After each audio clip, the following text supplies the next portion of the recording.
women, you're right, should close their legs. But it takes two people to get someone pregnant. You know, you have two children. I have one. Right. But so you have. I don't necessarily agree 100%. It doesn't take two people to get someone pregnant. It does. I agree with that. Of course it does. I'm like, okay, no, of course. I'm not one of those like, loony laughs. No. I'm like, come on. I'm saying when it comes to that, the woman makes the decision.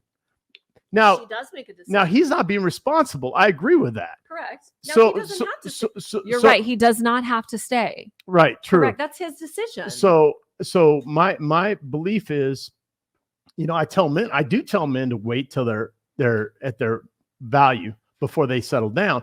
I'm not telling them to go out and bang a bunch of chicks. I never said that. This is also a very poorly constructed concept, I believe.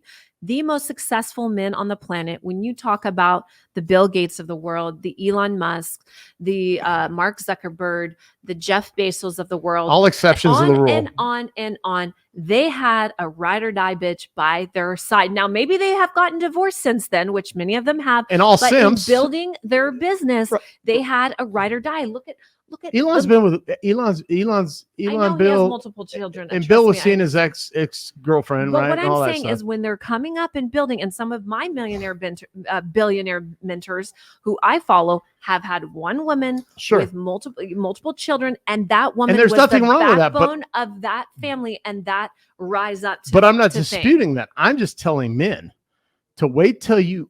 Here's the problem with guys. Yeah. Guys are so focused on women that they don't take care of themselves and do what they need to do. That's why I said, wait till you get closer to your peak. You don't need to be getting married at 28 when you don't even have your shit together, because most men don't have their shit together. Most men don't. That's true. That's what I'm saying. So I'm not going against I'm saying is, look, hey, I met this girl. I said, dude, you're 28 years old. You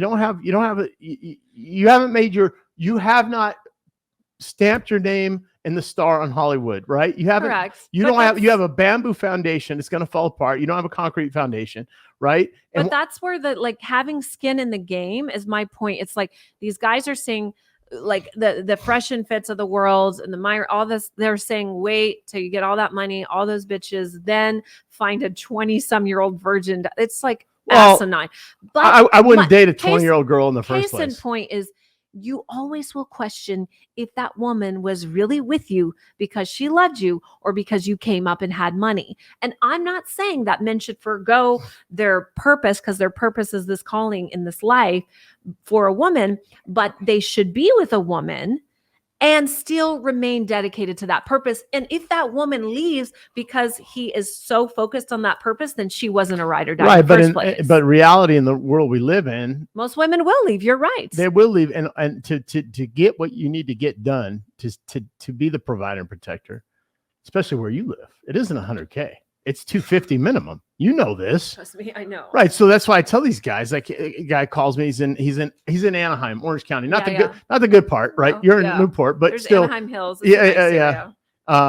And I said, look, man, you're trying to date these women, and at the end of the day, $100K, you're poverty. There. It is $100,000 is poverty level in Newport Beach. Here you're doing really well. Here you're doing well. In Texas, you're doing well. Yeah. But then I tell people, you're living in Texas, bro.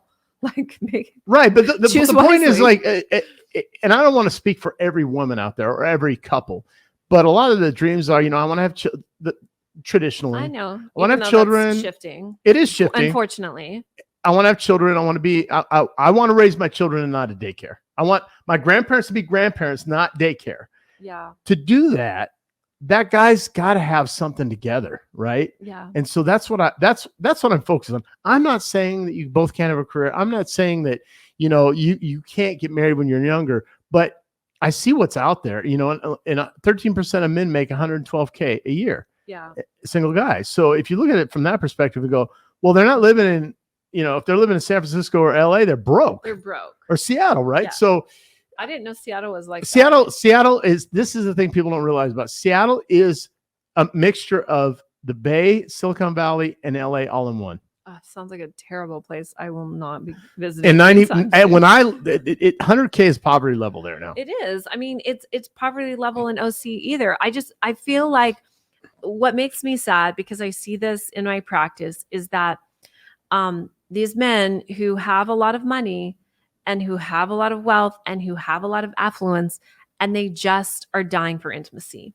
they are lonely. And it's not like, I mean, yeah, they can go get sugars and all that and do that game, but it's like the meaning and purpose of life is not how much money you have. Nope. It's the quality of your relationships and your emotional state day to day. And to leave a legacy with your children, have children, I believe, right? Because you Yeah. can make money and just like I told the gal today, she's like, oh, I'm fine being a single.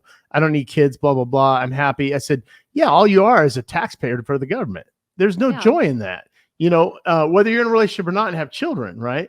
But the other thing, like you said, these guys, you brought up Bezos, you brought up Musk, you brought up, well, they have a lot of money. They're also beta men.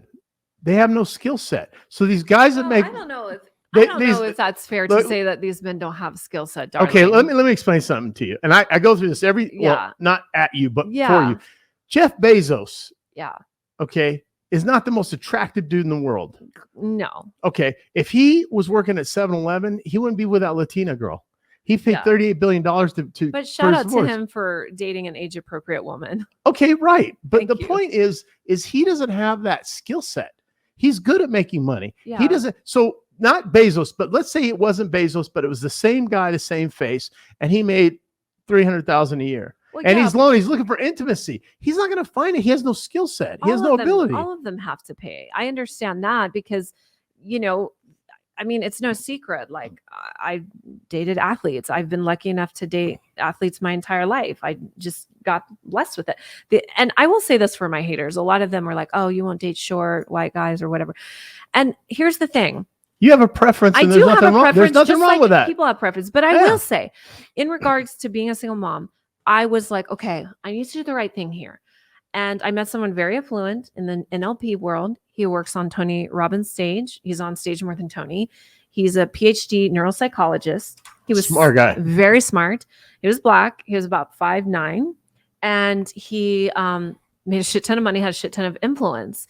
And I met him and we connected after the show, after Tony's event. We were both flying back to Orange County, right? And I met him first and I just thought, oh, this would be a great networking opportunity.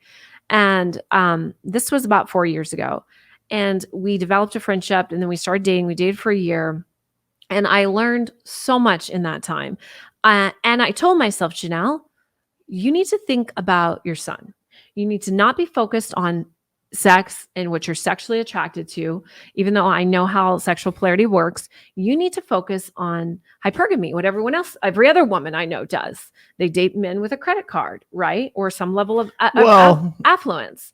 And so that's what I did. And it did not work simply because he did want to marry me, but he did not want to have more children as he was going to retire. He was 60. Now he's, I think, pushing 70. You want to have more children? I want to have more. I will have more children, at least one, maybe two. And I'm doing it naturally. I've never had my eggs frozen and I will.